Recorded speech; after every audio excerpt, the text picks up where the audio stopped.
지난주에 우리는 마태복음 18장에서 주님께서 교훈하신 내용을 살펴보았습니다. 10,000달란트 빚진 종의 비유를 들은 것이죠. 10,000달란트 탕감받은 10,000달란트 면제받은 종과 100데나리온 면제받은 종을 비교하여 여러분과 제가 어떤 존재인지, 우리가 받은 용서가 얼마나 가치 있는 것인지를 살펴보았습니다. 지난주 설교의 더 중요한 주제, 은혜죠. 어떤 은혜인가? 용서를 통하여 드러난 하나님의 은혜였습니다. 그것이 은혜였다. 10,000달란트, 우리는 전부 다 탕감을 받은 존재들인다.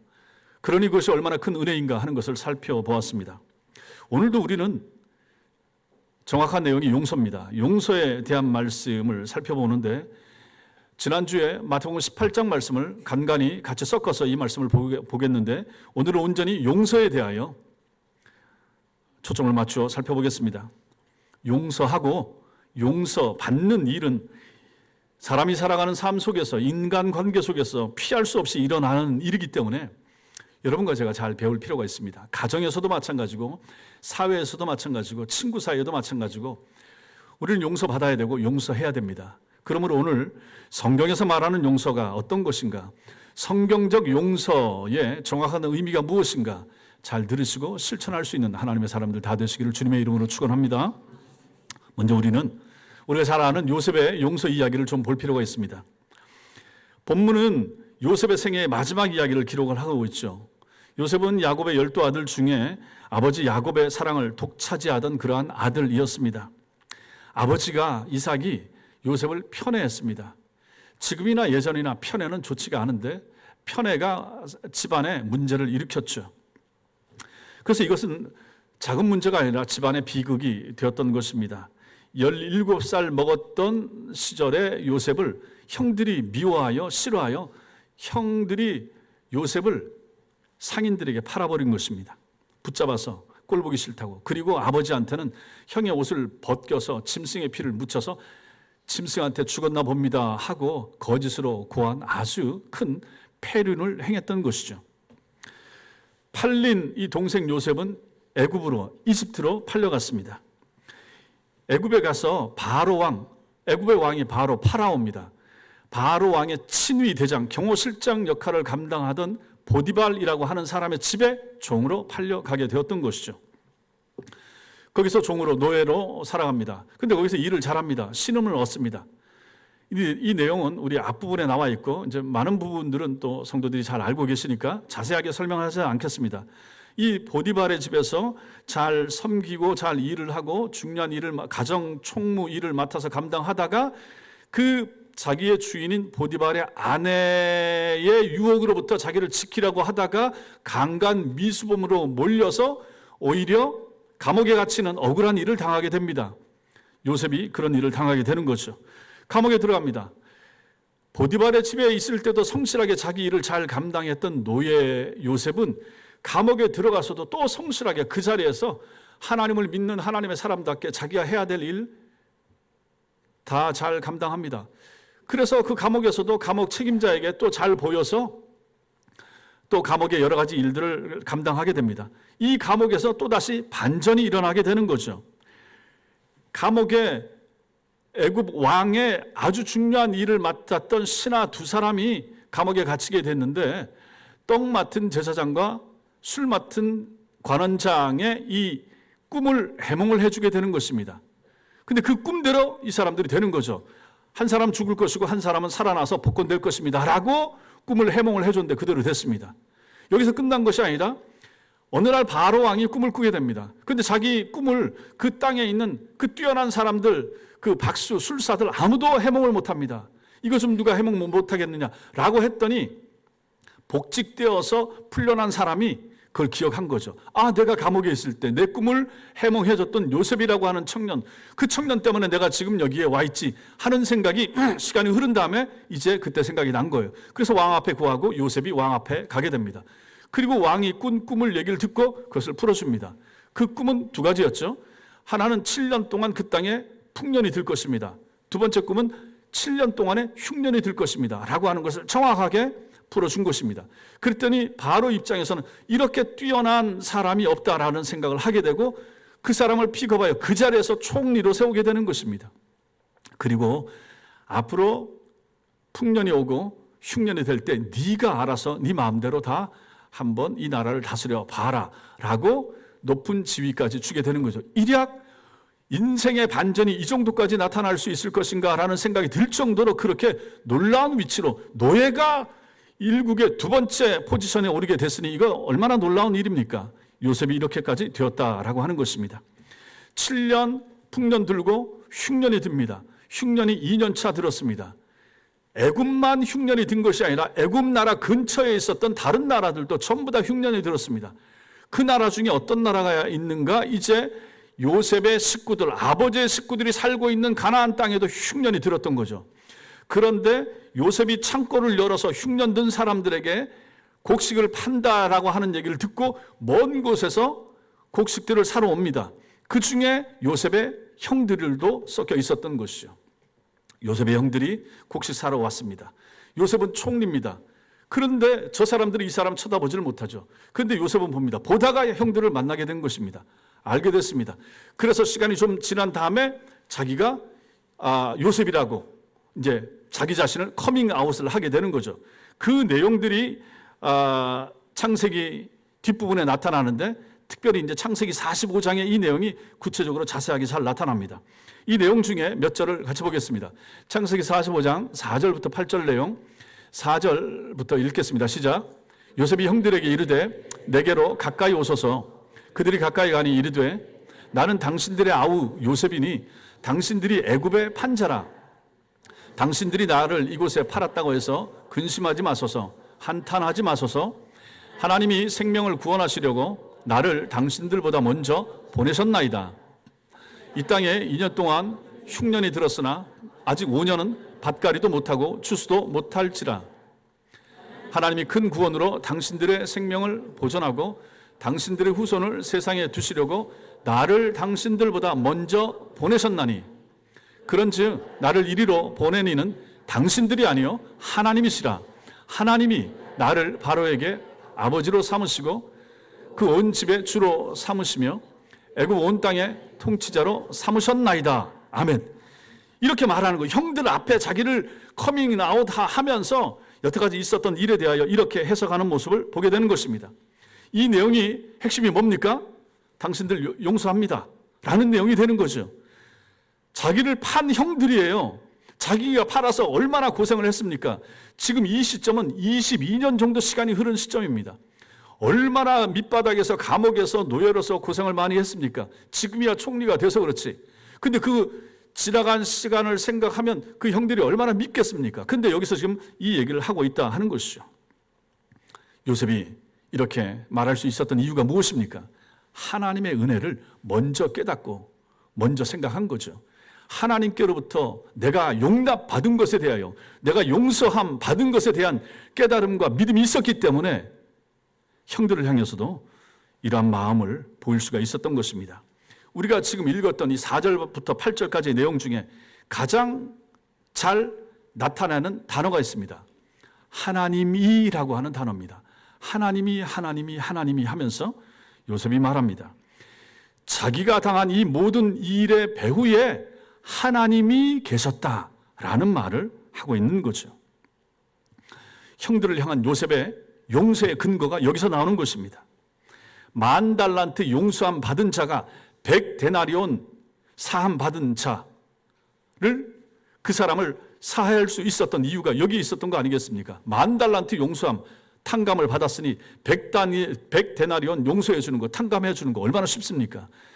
요셉이 하나님 앞에서 그 마음을 가지고 있었다 하는 것입니다. 시간이 흘러서 이제 이때로부터 시간이 흘러서 그 가족들 다 내려옵니다. 애굽 땅 고센 지역에서 살게 됩니다. 그러다가 시간이 흘러서 아버지 야곱이 세상을 떠납니다. 장례를 치릅니다. 그러고 나니까 형들 마음속에 무슨 생각이 듭니까?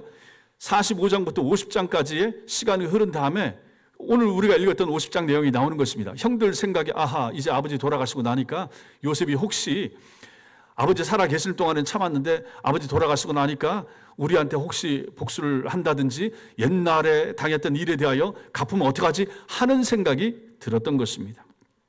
요셉을 향한 두려움이 몰려왔던 거죠. 아버지가 돌아가시면 이걸 이제 복수를 하면 어떻게 하나 하는 생각이 들었던 거죠. 그래서 오늘 우리가 읽었던 말씀 16절, 17절 그 내용이 바로 궁색하게 형들이 요셉에게 말하는 내용이 이 말이 되는 것입니다. 당신 아버지가 돌아가시기 전에 명령하여 이르기를 유언처럼 남긴 내용이 이겁니다 라고 말하는 거죠. 17절에 내 형들이 내게 악을 행하였을지라도 형들이 지금 아버지의 했단 말이라고 하면서 요셉에게 말하는 거예요. 그들의 허물과 죄를 용서하라 하셨나니 당신 아버지의 하나님의 종들인 우리 죄를 이제 용서하소서. 그 앞에 형들이 바짝 엎드려가지고 동생 총리인 요셉한테 싹싹 비는 모습이 여기에 나오고 있는 것입니다. 이 말을 듣고 요셉이 어떻게 합니까? 그 뒤에 17절 끝에 요셉이 그들이 그에게 하는 말을 들을 때에 울었더라. 마음이 슬픈 거죠. 내 마음은 이게 아닌데 형들이 아직 나를 잘 모르는구나 하는 마음이 들면서 눈물을 흘렸습니다. 요셉의 용서가 용서받은 형들에게 확신으로 다가오지 않았던 거죠. 형들은 마치 종처럼 요셉 앞에 엎드려서 우리는 당신의 종들입니다 이렇게 말하는 거죠. 그리고 이에 대한 요셉의 말이 뒤에 나옵니다. 그의 말은 성경적 용서가 무엇인가 하는 본질을 우리에게 보여주는 거죠. 요셉은 두려워하지 마세요. 형님들 겁내지 마세요 라고 말하면서 19절에서 말합니다. 내가 하나님을 대신하리이까. 내가 하나님을 대신할 수 있겠습니까? 이 말을 하는 거죠. 이 말은 결국 죄와 허물에 대하여 판단하고 심판하고 벌 주는 분은 하나님이시지 사람이 아닙니다. 내가 아닙니다. 형님들 걱정하지 마십시오. 이 말을 하고 있는 거예요. 그리고 20절에서 요셉이 말합니다. 당신들은 나를 해하려 하였으나 하나님은 그것을 선으로 바꾸사 이렇게 말합니다. 여기에 나타난 게 뭡니까? 당신들이 나를 해하려 한 것, 나를 팔아버린 것은 그것은 잘못한 것입니다. 나쁜 것입니다. 악한 일입니다. 그런데 하나님께서는 당신들의 그러한 악한 행위를 가지고 오히려 선으로 바꾸셔서 저로 하여금 애굽 나라의 총리까지 되게 만드셨습니다. 그리고 이 어려운 시기에 내가 곡식을 모았다가 곡식을 판매하고 풀무로 말미암아 당신들까지 살게 되는 그러한 놀라운 역사가 일어나지 않았습니까? 라고 요셉이 말하고 있는 것입니다.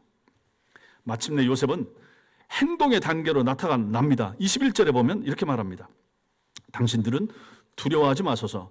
내가 당신들과 당신들의 자녀를 기르리이다 라고 하면서 형들을 위로하는 거죠. 단순히 내가 당신들 다 용서하겠습니다. 말의 용서에서 그치지 않고 있습니다. 행동하는 용서의 모습으로 나타나고 있는 거죠. 여러분과 저도 마찬가지인 거죠. 우리가 말로 용서하는 것은 쉽습니다. 그러나 정말로 용서해야 됩니다. 용서했으면 두 번, 세 번 얘기하지 말아야 됩니다. 옛날에 했던 거 지금 마음 상한다고 또 끄집어내서 반복하면서 너 그때 그랬지. 이미 그때 다 털었다고 하고 용서했다고 하면 그만해야 되는 거 아니겠습니까? 이것은 인간관계, 친구관계, 부부 사이도 마찬가지 아닙니까? 문제가 생겼을 때는 그 문제만 가지고 그 자리에서 그것만 가지고 얘기해야 되는데 옛날 얘기 끄집어내고 시댁 얘기하고 뭐 친정 그러면 이제 집안 난장판이 되는 것입니다. 그래서는 안 된다라고 하는 거죠. 행동하는 거. 형들을 용서하여 그들을 잘 살도록 내가 돕겠습니다. 형님들 걱정하지 마십시오. 형님들의 아들들, 딸들, 내 조카들, 내가 그들을 책임지겠습니다. 걱정하지 마십시오. 이렇게까지 해야죠. 그러면 얼마나 형들이 이제 믿음직스럽고 마음에 이제 걱정 안 해도 되겠구나. 동생이 우리를 어떻게 할까 염려 안 해도 되겠구나. 이러한 마음이 들 수 있을 정도로 확신이 들 정도로 하고 있는 요셉의 모습을 보게 되는 것입니다. 요셉이 이렇게 형들에게 수평적인 용서를 할 수 있었던 근거, 위로 인한 하나님께로 향한 용서받음에 대한 은혜 받음에 대한 놀라운 체험과 은총이 있으니까 옆으로 가는 이러한 수평적인 용서와 사랑도 가능했다 하는 것입니다. 이게 지난주에 우리가 보았던 말씀하고 그대로 같이 이어지는 것이죠. 하나님의 섭리를 믿었으니까 이게 가능한 거예요. 용서받았으니까 용서해 주는 것입니다. 여러분과 제가 하나님께로부터 10,000달란트의 용서를 받고 은총을 입었기 때문에 우리에게 잘못하는 사소한 잘못을 저지르는 100데나리온짜리 500데나리온짜리 1000데나리온짜리 잘못을 한다고 해도 우리는 10,000달란트를 용서함을 받았으니까 무슨 잘못이라도 용서해 줄 수 있는 사람이 되는 거죠. 70번씩 7번이라도 490번이라도 무한대로 우리는 용서해야 되는 것입니다. 3, 3번 아닌 것이죠. 계속해서 용서해야 됩니다. 이것이 하나님이 우리를 향한 가르침이 되는 것입니다. 두 번째로, 그러면 이렇게 용서를 가능하게 하는데 용서를 가능하게 만드는 요소가 무엇인가를 좀 살펴볼 필요가 있습니다. 우리는 용서와 관련하여서 중요한 사실을 봅니다. 그게 바로 용서의 두 가지 요소인데 그 두 가지 요소가 무엇인가? 10,000달란트의 사함, 10,000달란트의 하나님께로부터 용서함 받은 것이 깨달아지게 되면 그 깨달은 사람 마음속에 생기는 두 가지가 있습니다. 그것이 바로 겸손함과 부요함입니다. 겸손함, 내적 가난이 되는 거죠. 심령이 가난한 자라고 말할 때 그런 부분이 되는 것입니다. 겸손함. 요셉은 뭐라고 말했습니까? 내가 하나님을 대신하겠습니까? 이렇게 말하잖아요. 자신의 겸손함과 자신의 내적 가난함을 보여줍니다. 우리에게 잘못한 사람을 용서할 마음이 없다라고 하는 것은 뭡니까? 우리가 아직 자신의 죄성을 모른다는 것입니다. 내가 받은 용서가 얼마나 큰데 이걸 모르니까 저 사람을 용서를 못 해주는 거예요. 가정에서도 마찬가지고 친구 사이에도 마찬가지입니다. 여러분과 제가 본질적으로 하나님 앞에 받은 이 용서가 얼마나 큰지 알면 우리가 세상에 용서 못 해줄 사람이 없다는 거예요. 지난주에 마태복음 18장에서 주님이 말씀하신 10,000달란트를 탕감받았다. 주님은 과장법을 섞어서 말씀하신 것이지만은 이 액수가 얼마나 그랬습니까? 한 6조, 7조 정도에 이르는, 당시에는 한 나라도 감당하지 못할 분량이 바로 10,000달란트 아니었습니까? 그런 금액이 있는 거죠. 10,000달란트는 그 용서함 받은 신하가 처해 있었던 그 사람의 본질이라 그랬죠. 절망적인 본질, 벗어날 수 없는 지옥 가는 사람입니다. 10,000달란트 빚 지고 지옥 가야 됩니다. 근데 10,000달란트의 빚을 옮겨줬어요. 면제해줬어요. 그럼 이 사람 지옥 안 가도 됩니다. 자기 본질은 죽어야 되고 전적으로 타락했던 사람입니다. 근데 이제 안 죽게 됐단 말입니다. 얼마나 큰 것입니까? 병에서 고침받고 암이 완치됐다. 이것만 해도 기쁘고 사면 받았습니다. 앞으로 뭐든지 할 수 있습니다. 3.1절 3열 특사 얼마나 기쁜 일입니까? 여러분과 제가 10,000달란트의 빚, 지옥 가야 될 이 죽음의 빚, 완전한 타락한 인생에서 벗어나서 신자가 되고 하나님의 백성이 됐다라고 하는 이 하나님의 놀라운 은총과 선언 얼마나 큰 것입니까? 그 신하가 그것을 면제를 받았죠. 그런데 이 사람이 어떻게 합니까? 돌아오는 길에 자기한테 한 3달치 이 빚진 사람 멱살을 잡고 너 내놔라. 돈 없습니다. 봐주세요. 불쌍히 여기. 안 된다. 너 감옥에 쳐넣겠다. 이 얘기를 일어나는 이 상황을 본 사람들이 이걸 가지고 왕한테 일르지 않았습니까? 이 사람이 10,000달란트 탕감 받고 나서 돌아가는 길에 100데나리온 빚진 사람 멱살 잡고 감옥에 집어넣습니다. 그래, 그럼 다시 불러와라. 데리고 와라. 정신 못 차리는구나. 네가 받은 용서가 얼마나 큰지 모르겠구나. 너 다시 집어넣어. 너 다 갚아라. 이렇게 되지 않았는가 하는 것을 우리는 지난주에 보았던 것입니다. 거기서 나왔던 말씀 마태복음 18장 33절 말씀입니다. 읽겠습니다. 시작. 내가 너를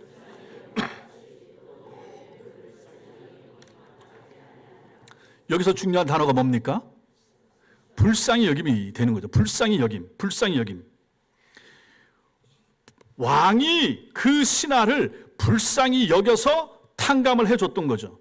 우리가 우리한테 실수하는 사람, 우리한테 잘못하는 사람, 그 사람을 향하여 우리가 가져야 될 마음의 상태, 불쌍히 여김이 되는 거죠.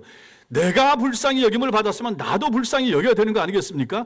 내가 10,000달란트 탕감 받았는데 100데나리온 이 정도 이거 탕감 못 해주겠습니까? 말이 안 되는 거예요. 인간이 아닌 거죠. 사람이 아닌 거죠. 인간을 향한 하나님의 용서는 그래서 그 용서받은 사람 안에 뭘 만들어냅니까? 겸손함을 만들어내는 거죠. 자, 여러분과 제가 10,000달란트 사함 받은 사람들입니다. 10,000달란트짜리 6조짜리 7조짜리 사함을 받은 사람들이에요. 여러분과 제가 다 한 사람 한 사람당 마찬가지로. 그러면 우리 마음속에 뭐가 있겠습니까? 겸손함이 생기는 거죠. 얼마나 큰 은혜를 받았는가. 잘난 체 할 수 있겠습니까? 저 사람 우습게 볼 수 있겠습니까? 그럴 수가 없는 거죠. 얼마나 큰 용서함을 받았는데 내가 사면을 받아가지고 이제 당당하게 떳떳하게 자유인으로 살 수 있게 됐는데 또 옛날에 그 죄나 좀도둑의 행세를 할 수가 있겠습니까? 못하는 거죠. 그럴 수가 없는 것입니다. 그런데 우리는 뭐라고 말합니까? 그 사람 은혜를 몰라. 아무리 용서해줘봤자 소용없어. 이런 마음이 드는 경우가 있는 것입니다. 이거 얼마나 교만한 것인가.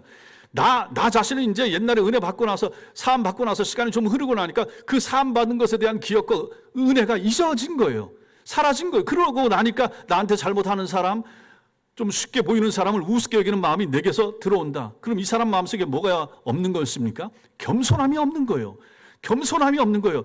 내가 죽을 죄에 인해서 벗어나고 6조 7조짜리 빚을 졌다가 전부 다 탕감받은 존재라고 하는 것에 대한 생각을 이제 잃어버린 거죠. 그러고 나니까 교만한 마음이 생기게 되고 남을 우습게 알고 함부로 판단하고 정죄하는 이런 일들이 생기게 되는 것입니다. 잘못입니다. 이러면 안 됩니다. 이럴 수가 없는 것입니다. 겸손함이 없는 거죠. 하나님의 무한한 은혜를 기억하는 사람, 그 사람 마음에는 항상 겸손함이 있게 되는 거죠. 여러분과 제가 다 마찬가지입니다. 참 신자의 특징이 뭡니까? 사람이 온유하고 겸손한 거 아니겠습니까? 너무 좋은 거예요. 사람 좋은 거. 사람 너무 좋고 너무 신실하고 착하고 그래서 세상에서 손해보기도 하고 사기당할 수도 있고 그럼에도 불구하고 하나님이 원하시는 사람, 성도의 모습은 그런 모습이 되는 거죠. 겸손한 사람, 드세지 않고 자기 것 챙기지 아니하고 하나님이 내 하나님이 되시고 하나님 나라가 내 것이고 내가 세상 떠나면 하나님 나라 가고 내가 이 땅에 있는 거 다 가지고 가지 못할 텐데 그러한 마음이 들면 굳이 내 거라고 애쓰고 뺏고 챙기고 할 이유가 뭐가 있겠습니까? 아유, 가져가세요. 괜찮습니다. 하나님이 아십니다. 하나님 챙겨주실 것입니다. 이거 손해보면 하나님 이쪽에서 또 챙겨줄 거. 이게 믿음 아니겠습니까? 이게 겸손한 하나님의 사람이 이 땅을 살아가는 삶의 방식인 거죠. 용서를 가능하게 하는 요소 첫 번째는 겸손함입니다. 은혜 받은 사람, 10,000달란트 탕감 받은 사람의 마음속에는 겸손함이 있게 되고 겸손함이 있으면 누구라도 용서를 해줄 수가 있습니다. 반대로 교만함이 있고 그렇게 그런 마음이 있으면 남을 용서해주고 남을 이해해주고 덮어주고 이거 잘 못합니다. 그러므로 신자인 여러분과 저 우리 마음속에 있어야 될 중요한 요소 가장 첫 번째는 겸손함이라. 두 번째로 우리 마음속에 있어야 될 요소가 무엇인가? 부요함입니다. 영적 부요함. 영적 부요함. 10,000달란트를 탕감받은 사람에게 100데나리온 이거 아무것도 아닙니다. 6조 7조짜리 이거 탕감받은 사람에게 있어서 3달치 봉급 정도 이거 아무것도 아닌 거 아니겠습니까? 이제 그의 마음에는 세상 그 무엇에도 흔들리지 않을 만큼의 부요함이 있는 거죠. 탕감받은 분량만큼의 부요함이 내가 다 갚아야 되는데 너 그거 안 갚아도 돼. 그럼 그게 다 결국은 내 거라는 거 아니겠습니까? 그게 다 내 거예요. 그게 나의 부요함이 되는 것입니다. 내가 번 거죠. 반면에 빚지고 있는 사람을 보십시오. 빚진 사람의 삶의 모습을 보십시오. 얼마나 마음을 졸이면서 살아갑니까? 얼마나 어렵게 살아갑니까? 돈을 모아서 힘 닿는 대로 갚아야 되고 빚이 너무 크니까 갚지 못할 그 빚 때문에 고민하다가 결국은 목숨을 끊고 세상을 떠나는 경우가 얼마나 많습니까? 빚 때문에 그렇게 되는 거 아니겠습니까?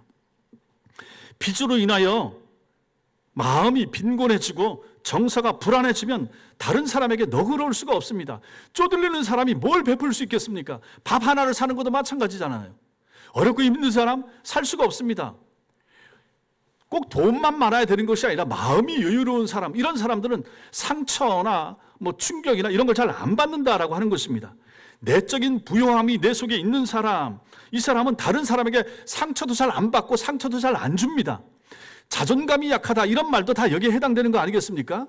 너무 쉽게 상처를 받고 이런 걸 가지고 멘탈이 약하다 이렇게도 말하는데 이게 바로 영적인 부요함을 말하는 거죠. 내적으로 하나님 앞에 받은 은혜가 크고 겸손함이 있고 하나님의 은총을 크게 마음속에 가지고 있는 사람은 영적인 부요함이 있는 거죠. 그래, 내가 세상에서 돈은 없다. 그러나 하나님의 은혜는 많이 받았다.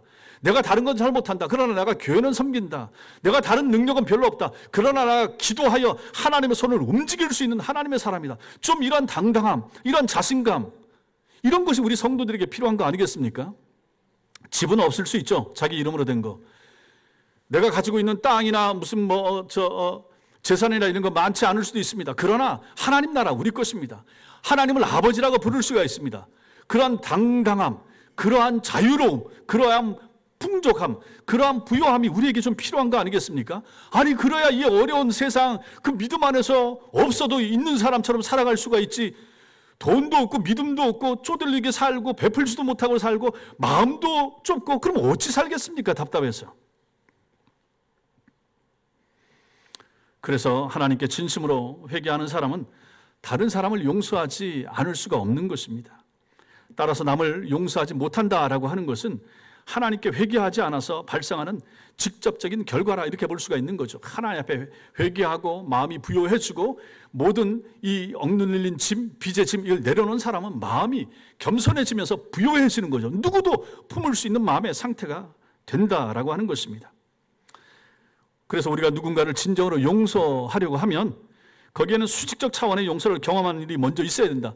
하나님의 용서를 먼저 깨닫고 아는 것이 필요고 하다라고 지난 시간에 말씀드렸고, 이러한 수직적 차원의 용서가 우리 안에 내적인 부요함을 만들어내고 그로 인하여 다른 사람을 용서해 줄 수 있는 수평적인 용서가 나오게 된다라고 말씀을 드렸습니다. 오늘 본문에 있는 요셉을 보십시오. 요셉이 어떻습니까? 요셉이 마음이 어떻겠습니까? 겸손한 거죠. 내가 하나님을 대신하리니까 아는 거예요. 자기는 애굽의 총리입니다. 자기보다 높은 사람은 바로밖에 없어요. 그럼에도 불구하고 형들을 우습게 여기지 않았습니다. 왜냐하면 바로보다도 더 위에 계신, 더 높이 계신 하나님을 자기가 알고 믿고 그 하나님 때문에 내가 이 자리에 왔음을 알고 있기 때문에 이 사람은 겸손한 것입니다. 하나님이 나를 통하여 형님들과 아버지와 우리 가문 살리기 위해서 이 일을 했습니다 라고 하는 그러한 지식, 그러한 겸손함이 요셉 마음속에 있었던 것이죠. 그리고 그 마음속에 그 형들을 다 품어줄 수 있는 부요함이 있었던 것이죠. 자기를 해하고자 했던, 자기를 팔라고 했던 자기 위에 10명의 형들에 대한 그 미움의 감정을 전부 다 녹여버릴 수 있는 그런 마음의 부요함이 요셉에게는 있었다라고 하는 것입니다. 그러니 형들을 다 용서해 줄 수 있고 형들의 자식들까지 내가 책임지겠습니다라고 당당하게 말할 수가 있는 것이죠. 세 번째로 우리가 오늘 말씀에서 볼 것이 무엇입니까? 용서가 없는 복음은 불가능하다 하는 것입니다. 용서가 없는 복음은 불가능하다. 우리가 여기까지 이해를 했다고 할지라도 용서는 쉽지가 않습니다. 정말 그렇습니다. 교회 생활을 하면서도 마찬가지입니다. 교회 안에 문제가 생길 때도 한번 보십시오. 용서를 못 해주는 거예요. 신자들이, 신자 사이에 목사가 장로를, 장로가 목사를, 성도와 성도 사이에 그 정도는 좀 덮고 넘어갈 수 있는데 그때 왜 못 해줍니까? 내가 $10,000 용서함 받은 사람이란 존재를 그 순간에 잃어버리는 거예요. 그냥 저 사람이 꼴 보기 싫은 거예요. 저 사람 하는 말이, 행실이 마음에 안 드는 거예요. 내가 하나님 눈앞에 얼마나 꼴 보기 싫은 존재였던지 하는 것은 생각을 못 하는 거예요. 나는 더 했는데, 더 악한 존재였는데 말이죠. 이런 걸 다 뭐라고 표현합니까? 미성숙이라고 표현하는 것입니다. 성숙하지 못했다. 우리가 어른들은 다 성숙했습니다. 몸은 다 성숙했습니다. 영혼이 성숙을 못하는 것이죠. 신자가 됐어요. 예수를 믿어요. 거듭났어요. 세례를 받았어요. 그럼 그때부터 성장해야 됩니다. 그때부터 어린아이입니다. 갓 태어난, 영적으로 갓 태어난 아이가 되는 거죠. 신생아가 되는 거죠. 여기서부터 성장해야 됩니다. 자라가야 됩니다. 성장해야 됩니다. 근데 성장을 못합니다. 멈추고 있습니다. 한 3년 자라다 멈춥니다. 한 5년 자라고 멈춥니다. 3년째 멈추고 나서 30년째 신앙생활을 하고 50년째 신앙생활을 하는 사람이 있습니다. 예수 믿은 지 30년 되고 50년 돼도 말하는 수준이 저게밖에 안 되는가? 성경 지식이 너무 없어. 미성숙한 거죠. 기도의 수준도 깊어지지도 못하고 성장하질 않아요. 되겠습니까? 우리는 시간이 흐르면서 처음 주님을 만났을 때보다 하나님의 거룩하심을 더 인식하게 되고 그럼으로써 자신의 죄성을 더욱 알아가야 되고 은혜의 강속에 더 깊이 들어가야 되는데 이걸 못한다. 그럼 이게 미성숙하는 거죠. 잘하지 못합니다. 십자가 은혜를 오히려 시간이 지나면서 더 잃어버리는 사람도 있습니다. 겸손함이 점점 더 없어지는 경우도 있습니다. 영적인 부여함 누리지 못하고 사는 사람들이 있습니다. 교회는 나오고 신앙생활을 하는데 얼굴이 밝지가 않아요. 기쁨이 없어요. 삶이 삭막해. 집안이 어려울 수도 있습니다. 믿지 않는 불신 가족들 때문에 어려울 수도 있습니다. 그럼에도 불구하고 교회 오면 자유함이 있어야죠. 교회 오면 기뻐야죠. 교회에 나오는 다른 신자들의 얼굴과 그들과 함께 나누는 대화와 식사와 그들이 나를 위로해주고 격려해주고 그들이 나를 챙기고 나를 알고 있고 그들 마음속에 내가 있고 내 마음에 저 사람이 있고 이런 것 때문에 기쁨과 즐거움과 자유함이 교인들 마음속에 있어야 되지 않겠습니까? 예배를 드리고 돌아가는 여러분들의 얼굴과 저 바깥에 예배 없이 사는 사람들의 얼굴과 차별이 있나 한번 보십시오. 밝으셔야죠. 즐거우셔야죠. 저도 마찬가지고 여러분도 마찬가지고. 그것이 우리 성도의 힘 아니겠습니까? 마태복음 18장에 예수님의 비유를 우리에게 이렇게 적용을 할 수가 있습니다. 여러분과 제가 거듭났습니다. 어느 순간인가 중생이 하죠. 거듭나는 순간에 10,000달란트의 은혜를 받은 걸로 볼 수가 있습니다.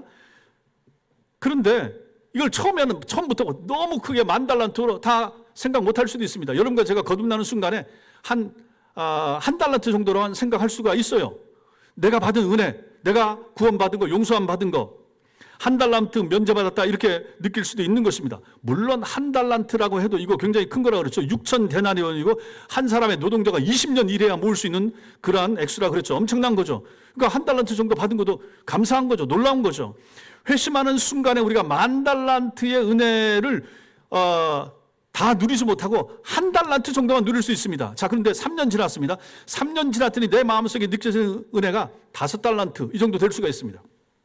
10년 지났습니다. 그랬더니 기도생활, 예배생활 열심히 하더니 한 100달란트 은혜, 내가 옛날에 받은 은혜가 이게 1달란트짜리가 아니었구나, 100달란트였구나 이렇게 느끼지 않겠습니까? 20년 신앙생활하고 권사가 되고 장로가 됐습니다.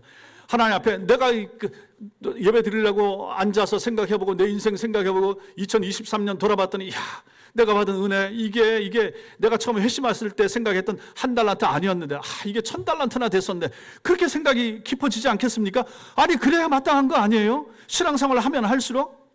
근데 이게 정체되어 있다. 미성숙이 이게 얼마나 큰 문제인가. 아이들이 집안에서 성장해야 될 때 성장해야 되고 못 자라게 되면 그 부모에게 얼마나 큰 근심이 되고 아픔이 됩니까? 영적으로도 마찬가지라 하는 것이죠. 구역장들의 근심은 구역원들의 성장 못할 때 근심이 되는 거죠.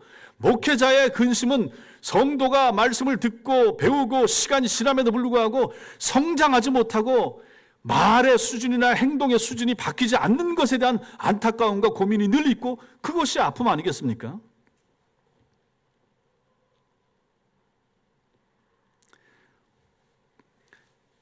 용서 없는 복음은 복음일 수가 없는 것이고 복음의 능력을 경험하게 하는 최고의 자리가 무엇입니까? 우리가 누군가를 용서할 때입니다. 내가 어느 정도까지 용서할 수 있는가? 내가 누구까지 용서할 수 있는가? 실제로는 그것이 우리가 받은 은혜의 크기라고 볼 수가 있는 거죠. 물론 우리는 누군가를 용서하는 조건으로 하나님의 용서를 경험한 것은 아닙니다. 결국 이 복음의 핵심, 복음의 핵심적 가르침, 지난주와 오늘 핵심이 무엇입니까? 우리가 하나님께로부터 용서함 받았습니다. 그러므로 우리도 남을 용서해야 하는 것입니다. 내가 받은 용서가 10,000달란트짜리입니다. 그러므로 나는 이 땅 살아가면서 나한테 아무리 흉한 일을 하고 아무리 큰 잘못을 줘도 내가 받은 10,000달란트는 미치지 못하는 것입니다. 그러니 나는 용서해야 됩니다. 내가 하나님 앞에 받은 용서의 크기에 미치지 못할 잘못들을 사람들이 나한테 할 것이기 때문에 나는 충분히 용서할 수가 있다 하는 것이죠. 그리고 우리가 주님의 이 비유에서 하나 더 생각할 것이 있습니다. 그것은 뭐냐면 우리가 얼마나 용서에 인색한 존재인가 하는 것입니다. 여러분 생각해 보십시오. 우리가 누군가를 용서하기 힘들 때가 있습니다. 그게 언제입니까? 언제 누군가를 용서하기 힘들었습니까?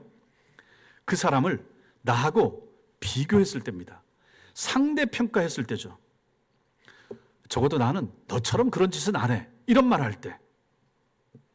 최소한 나는 너 같은 짓은 하지 않았어. 이렇게 말할 때 내가 저 사람하고 비교하는 거죠. 넌 나보다 더 못해. 나도 잘못하지만 넌 나보다 훨씬 못해. 이런 생각을 하게 되는 거죠. 그러니까 어떻게 됩니까? 용서를 못 해주는 거죠. 나도 잘못하긴 하는데 너만큼은 안 해. 너만큼은 실수 안 했어. 그러니 나는 너 용서 못 해줘. 이런 마음이 우리 마음속에 있을 수가 있다라고 하는 것입니다. 또 다른 사람 비교하는 거예요. 야, 네 친구는 안 그런데 넌 왜 그러냐? 이러면서 둘을 두고 이제 상대평가를 하면서 또 그 사람을 용서를 못 해주는 거예요. 너 정신 아직 못 차렸네. 이렇게 되는 거죠. 그런데 우리 주님의 비유의 의도가 무엇입니까? 주님이 이렇게 말씀하신 것이죠. 내 백성아, 너는 하나님 앞에서 너를 중심으로 다른 사람을 상대평가하지 말고 하나님 앞에서 절대평가로 그 사람과 너를 보라. 이렇게 말씀하시는 거예요. 하나님 앞에서 나와 너를 보는 것이지 네가 너하고 너 잘못하고 저 사람 잘못하고 비교해서 보고 판단하고 정죄하고 용서해주고 말고 그럴 존재가 너 못된다라고 말씀하시는 것입니다. 맹자의 글에 50보 100보라는 말이 있습니다. 50보 전쟁하다가 도망을 칩니다. 도망가는데 한 병사는 100보를 도망가고 한 병사는 50보를 도망갑니다. 50보 도망간 병사가 100보 도망간 병사, 야 이놈아 너는 그만큼이나 도망갔느냐? 똑같은 도망친 병사 아닙니까? 다른 사람 보기에 똑같이 도망갔는데 50보 도망갔다, 50걸음 50m 도망갔다고 100m 도망간 놈 보고 너 더 나쁜 놈이네, 더 비겁한 놈이네, 애국심이 전혀 없는 놈이네, 이렇게 말하는 거예요. 이거 보면 어떻게 말합니까? 웃기는 놈들이네. 똑같은 거 아니에요. 도망가는 건 똑같은 거잖아요. 왜 이 얘기를 합니까? 여러분과 제가 하나님 앞에 죄 지은 건 똑같은 것입니다. 다 똑같아요. 하나님 앞에 다 10,000달란트씩의 빚을 다 진 거예요. 근데 우리는 자꾸만 나를 중심으로, 나는 너 같진 않아, 나도 잘못해, 근데 넌 더 나빠, 이런 생각, 이것 때문에 저 사람을 용서를 잘 못해주는 거죠. 주님은 그렇게 하라고 말씀하지 않았습니다. 절대평가를 하라는 거예요. 상대평가가 아니라 하나님 앞에서 납니다. 하나님 앞에서 저 사람입니다. 저 사람을 평가하는 거 하나님이 하실 거지 내가 할 게 아닌 것입니다. 왜 우리가 하나님 자리에 서야 됩니까? 잘못하는 거죠. 그러면 안 된다라고 하는 것이죠. 우리는 여기서 그것을 보는 것입니다. 누가 나보다 낫고 더 못하고 이거 없습니다. 이 사람은 용서가 가능하고 저 사람은 용서 못하고 이것도 없다라고 하는 것입니다. 신하가 왕께 받은 탕감 받은 거, 우리가 하나님께 받은 10,000달란트 면제와 같은 그러한 큰 빚, 이걸 생각해야 되는 것입니다. 이런 빚은 인간 세상에는 없습니다. 그만큼 놀랍고 큰 빚을 우리가 하나님 앞에 탕감 면제 받은 것입니다. 그럼 우리는 누구라도 다 용서해 줄 수 있어야 되고 끝없이 참아줄 수 있어야 된다 하는 것이 이 말씀이 우리에게 가르쳐 주는 것입니다. 오늘 요셉의 삶이 이것을 우리에게 가르쳐 줍니다. 10명의 형들이 얼마나 나한테 악하게 굴었는가, 그럼에도 불구하고 나는 다 용서합니다. 왜냐하면 하나님 앞에서 내가 용서받는 것이 크기 때문에 형들을 10명의 잘못 내가 다 용서할 수 있고 그 자식들, 조카들까지 내가 다 책임지겠습니다. 이게 진짜 용서인 거죠. 하나를 더 봐야 됩니다. 그것은 뭐냐면 우리가 맺고 살아가는 모든 관계는 삼각관계라고 하는 거죠. 삼각관계. 굉장히 중요합니다. 부부 사이를 한번 생각을 해보십시오. 부부 사이에도 다툼이나 갈등이 있을 수가 있습니다. 용서하고 용서받아야 될 일들이 종종 생길 수가 있습니다. 그때 우리는 나와 내 배우자와의 관계를 1대1로 생각합니다. 당신과 나, 우리 둘 누가 더 잘못했어? 남편과 아내 누가 더 잘못을 많이 합니까? 보통 누가 더 잘못 많이 합니까? 우리 장로님은 남편, 우리 장로님도 남편, 저도 제 편. 둘을 가지고 자꾸 비교를 하게 되는 거죠. 그렇게 하지 말고 어떻게 하라는 얘기입니까? 나와 배우자와 하나님, 삼각관계를 두고 생각을 하라 하는 것입니다. 예를 들면 그렇습니다. 임금에게 10,000달란트 빚진 사람이 탕감받고 나갑니다. 나가다가 100데나리온 빚진 사람 만납니다. 이 두 사람 사이에 생각하니까 멱살 잡고 하는 거죠. 여기서 이렇게 하지 말고 왕이 나를 보고 있다, 왕 앞에서 이 두 사람이 서 있다라고 생각하면 어떻게 하겠습니까? 감히 100데나리온 탕감 받은 사람이 10,000달란트 탕감 받은 사람이 100데나리온 이 사람 멱살 잡고 왕 앞에서 흔들면서 너 다 갚어 할 수 있겠습니까? 못하는 거죠. 상상도 못하죠. 이게 키입니다. 인간관계 키가 되는 것이죠. 여러분과 제 삶도 마찬가지고 가정도 마찬가지고, 가정에서도 불화 생길 때도 하나님이 여기 계시다, 하나님이 식탁에 앉아 계신데 식탁에서 다툼이 일어날 수가 있겠는가? 말도 안 되는 거죠. 우리 주님이 또 앉아 계신데 거기서 당신이 어쩌고 내가 잘났고 가능하겠습니까? 친구 사이에도 마찬가지고 교회에서도 마찬가지고 당회를 하는데 당회장이 누굽니까? 제가 아니고 당회장 예수님이 계시고 당회원들이 앉아있고 감히 그 앞에서 사태질을 하고 그게 가능하겠습니까? 권사회가 모이고 전도회가 모였을 때도 갈등이 생길 때 생각하십시오. 아하, 여기 주인은 하나님이시고 예수님이 계시고 그 생각을 하게 되면 우리가 그런 싸움이 나겠습니까? 그래서 삼각관계를 생각해야 된다 하는 것을 여기서 말씀을 드리는 것입니다. 모든 관계 속에 하나님이 항상 계심을 생각하고 살아가는 것, 그것이 얼마나 중요한가 하는 것을 우리는 여기서 보게 되는 것입니다. 사랑하는 성도 여러분, 우리 죄인들의 본성상 참된 용서는 불가능합니다. 우리는 용서보다 뭘 잘합니까? 정의라고 하는 이름으로 행하는 복수를 더 좋아하고 거기를 박수를 칩니다. 그래도 쉬워 보입니다. 저 사람 징계해야 돼, 저 사람 안 돼, 내가 판관의 자리에 서는 거죠. 우리는 의로운 척하기를 좋아합니다. 그러나 예수 그리스도의 복음은 우리를 용서하는 사람으로 바꿔줍니다. 우리를 재판장 자리에 세우는 것이 아닙니다. 복음의 능력은 우리가 실천하는 용서에서 그 진가가 드러나는 것입니다. 만일 여러분들이 여러분에게 잘못한 누군가를 용서하지 않는다 그러면 그 사람은 어떤 사람입니까? 복음의 능력을 모르는 채 사는 것이고 아직도 복음을 모르는 사람이라 이렇게 볼 수가 있습니다. 복음을 체험했다면, 복음을 안다면, 10,000달란트 탕감받은 자신의 존재에 대해서 안다면 그렇게 할 수가 없다라고 하는 것이죠. 복음을 모르는 것은 은혜를 체험하지 못한 것이요, 10,000달란트 탕감 믿지를 못하는 상태가 되는 것입니다. 우리 모두는 살면서 용서해야 할 순간도 있고 용서해야 할 대상도 생기게 마련입니다. 그때 용서를 실천해야만 합니다. 물론 용서를 단번에 실행하기 어려울 수 있고 쉽지 않다는 거 우리가 다 압니다. 그러나 여러분과 저는 용서해야 됩니다. 우리가 받은 은총, 우리가 받은 은혜, 우리가 탕감받은 액수가 너무 크기 때문인 것이죠. 우리가 받은 용서를 생각한다면 우리가 용서하지 못할 사람은 없다 하는 사실 마음에 새기셔야 됩니다. 여러분과 제가 용서해야 할 순간에 용서함으로 인하여 우리는 내가 용서함 받은 사람입니다 하는 것을 보여주는 것입니다. 우리가 용서해야 될 순간에 누군가를 용서함을 통하여 나는 은혜 받은 사람입니다 하는 것을 증명해내는 것입니다. 우리가 다른 사람을 이해하고 용납하고 용서해주고 받아들여 줄 때 우리는 나는 하나님 앞에서 10,000달란트 탕감받은 죄인입니다 하는 의식이 내게 있는 것을 보여주는 것이 되는 것입니다. 우리가 이런 삶을 살아야 되지 않겠습니까? 여러분과 제가 오늘 이 말씀을 마음에 새기고 사는 날 동안 누구라도 용서하고 이해하고 받아들여주고 그렇게 사랑하면서 이 말씀을 실천하면서 살아가는 그런 은혜가 여러분과 저에게 있기를 주님의 이름으로 축원합니다. 기도하겠습니다.